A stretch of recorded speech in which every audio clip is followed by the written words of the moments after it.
सभी को नमस्कार।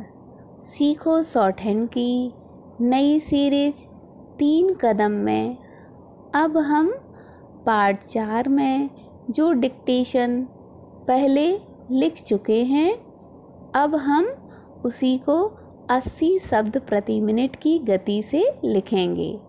आप लोग लिखने के लिए तैयार हैं? Ready, start. जीवन ठहराव और गति के बीच का संतुलन है। हमारा जीवन त्रासदी नहीं है, इसके विपरीत यह हास्य से भरपूर है। यानी जीवित रहने का मतलब है हास्य का निरंतर बोध होना। जब आप हंस रहे होते हैं तो ईश्वर की इबादत कर रहे होते हैं, और जब आप किसी को हंसा रहे होते हैं तो ईश्वर आपके लिए इबादत कर रहा होता है।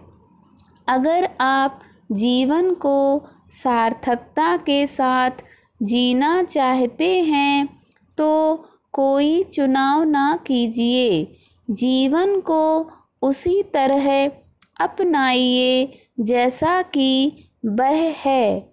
अधिक से अधिक भोले, कम ज्ञानी और बिल्कुल बच्चे की तरह बनिए और जीवन को मज़े के रूप में लीजिए, क्योंकि वास्तविकता में यही जीवन है।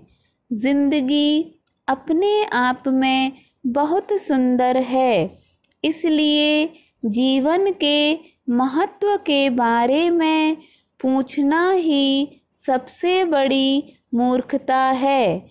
जो लोग यह पूछते हैं कि जीवन का क्या महत्व है, उन लोगों ने दरअसल जीवन को ही खो दिया है।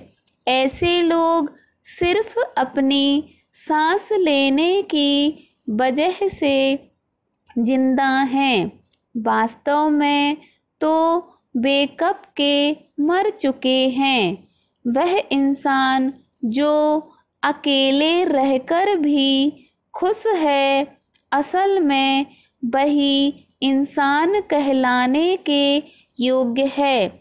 यदि आपकी खुशी दूसरे पर निर्भर करती है तो आप एक गुलाम हो। वह इंसान जो दूसरों पर भरोसा करता है वह आराम करता है, और वह इंसान जो किसी पर भरोसा नहीं करता वह परेशान, डरा हुआ और कमज़ोर रहता है।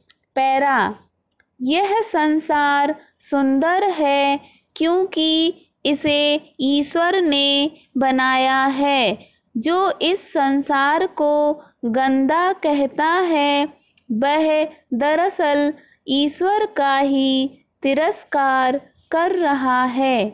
इसलिए अपने जीवन को संगीतपूर्ण बनाओ ताकि काव्य का जन्म हो सके। सौंदर्य ही परमात्मा का स्वरूप है। जीवन में प्रेम समर्पण से ही आ सकता है।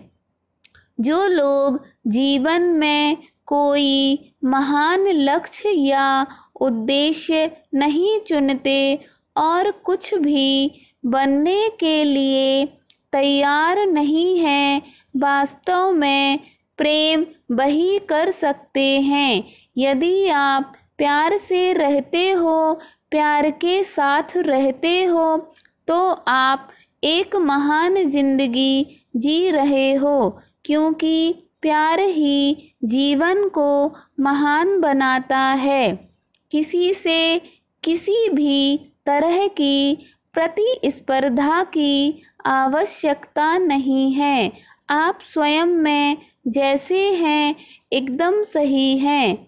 जब मैं कहता हूँ कि आप देवी देवता हैं, तो मेरे कहने का मतलब यह होता है कि आप में अनंत संभावनाएं हैं, आपकी क्षमताएं अनंत हैं। प्रेम की कोई सीमा नहीं है। आप जितने लोगों को चाहें प्रेम कर सकते हैं। स्टॉप।